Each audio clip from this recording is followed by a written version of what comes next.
मैं महान परमेश्वर को एक बार फिर से धन्यवाद देना चाहता हूं, जिनके अनुग्रह और दया के द्वारा आज एक बार फिर से हम आपके सामने एक छोटी सी कहानी लेकर हम उपस्थित होने पाया है। सार्थक जीवन का शॉर्ट मैसेज में कहानी एक बुजुर्ग का है। हमेशा वो अपने दरवाजे के बाहर बैठा हुआ मुस्कुराता रहता था और जितने भी लोग आते जाते थे वो उनका अभिवादन किया करते थे।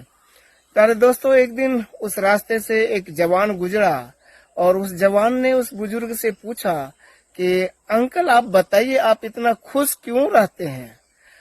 उस बुजुर्ग ने जो कहा वह आपको एक हैरत अंगेज में डाल सकता है। प्यारे भाई बहन, बुजुर्ग ने कहा, मैं प्रत्येक दिन सुबह उठता हूँ और मैं 3 कामों को करता हूँ।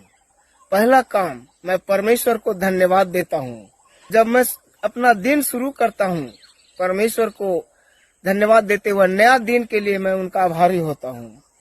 फिर दूसरा काम, मैं किसी कमजोर और निसहाय या गिरे हुए व्यक्तियों को मदद करने का कोशिश करता हूँ।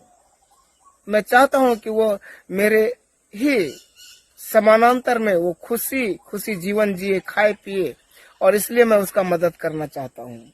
तीसरी बात यह है कि मैं किसी से बैर या दुश्मनी नहीं रखना चाहता हूँ।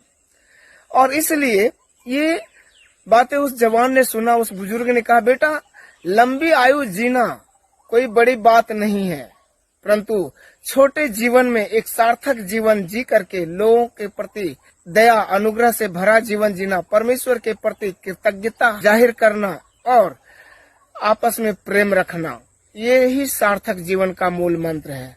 प्यारे भाई बहन, क्या आज आपको ये बातें पसंद आई है? उस बुजुर्ग की कहानी।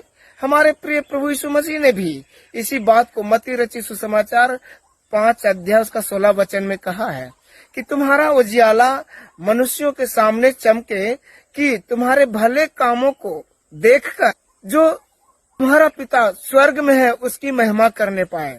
प्यारे भाई बहन, आज वह समय है, आज वह दिन है जो परमेश्वर ने हमें दिया है। याद रखिए, किसी के जीवन में भी अगर हम थोड़ी सी खुशी ला देते हैं, किसी के दुख में हम उसको मदद कर देते हैं और परमेश्वर के प्रति हम कृतज्ञता भरा जीवन जीते हैं, सबसे बड़ा सार्थक जीवन है। इस छोटी सी कहानी के द्वारा परमेश्वर आपको आशीर्वाद दे। यदि आपको यह कहानी पसंद आया है तो लोगों तक आप इस कहानी को शेयर करें। एक छोटा सा निवेदन है मेरा, आप हमें सब्सक्राइब करके उत्साहित करें ताकि हम इस काम को, परमेश्वर की सेवा को, परमेश्वर के वचन के माध्यम से हम लोगों तक पहुंच सकें। धन्यवाद। जय मसीह।